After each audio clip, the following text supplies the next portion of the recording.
était par la convocation, ça veut dire, pour te faire une communication concernant le dossier des sanctionnés. Soit dit en passant, il y a deux régimes de sanctionnés.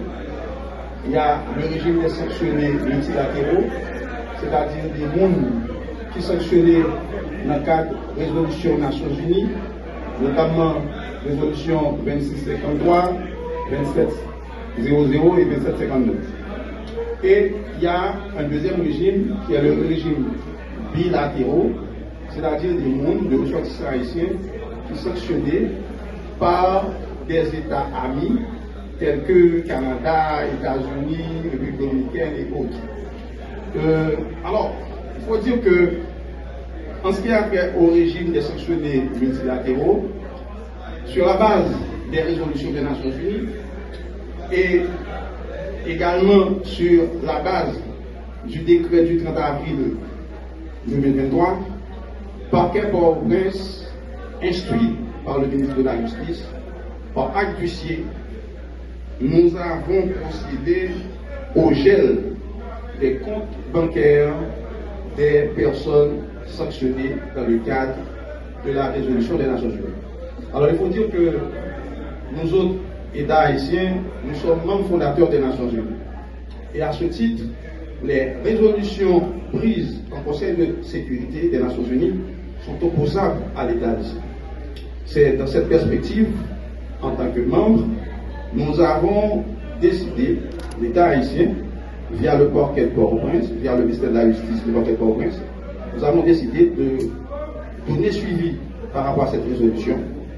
Et c'est ainsi que, dans le cadre du décret du 30 avril 2023, en son article 97-98, portant sur la lutte contre le blanchiment de capitaux, le financement du terrorisme et le financement de la prolifération des armes de destruction massive, le parquet de Port-au-Prince, en date du 2 juin 2025, a procédé par acte d'huissier au gel des comptes bancaires des personnes visées et indexées dans la résolution des Nations Unies. A remarqué que le crime de blanchiment, c'est le fait d'introduire de l'argent sale, c'est-à-dire l'argent issu d'une économie criminelle, comme c'est le cas pour le groupe terroriste Vivre Ensemble dans l'économie formelle.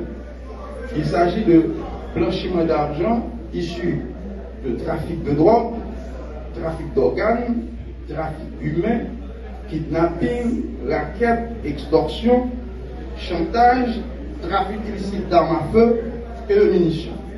Et toute l'agence a il y a des complices qui fait l'agence a rentrer en dans circuit formel économique. C'est ça, en gros, que nous avons appelé blanchiment des avoirs, son définition de bail pour le commun des mortels. Naturellement, il y a d'autres définitions qui sont beaucoup plus techniques. Ça, c'est pour n'importe qui qui comprendre, la population qui comprend, les travailleurs de blanchiment des avoirs, de qui ça n'a pas. Alors, en ce sens, le 6 juin 2025, chef parquet, votre serviteur, nous adressé une correspondance à un ensemble d'institutions spécialisées en matière d'enquête financière, telles que l'UCREF, telles que l'USCC, côté que nous demandons d'ouvrir une enquête financière sous monde que la résolution des Nations Unies a indexé et complice.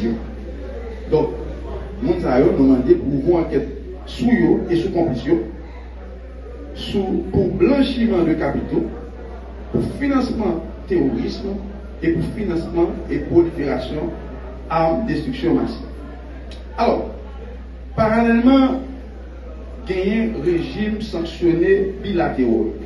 On a parlé de bilatéral, on a parlé de rapport État avec État. Donc, c'est-à-dire que le rapport Haïti avec États-Unis, c'est rapport bilatéral en matière de droit international public, en matière de diplomatie.